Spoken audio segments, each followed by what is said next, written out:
सह्याद्रीच्या ताशीव कड्यावर शेकडो वर्ष उभे असलेले हे तट आणि त्यावर निसर्गाने घातलेलं हे हिरवं पांघरून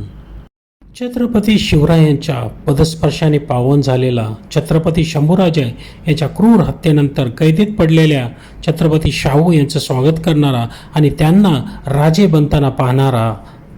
पुढे महाराणी येसूबाई मोगलांच्या कैदेतून सुटून आल्यानंतर त्यांच्याही स्वागताला उभा असणारा,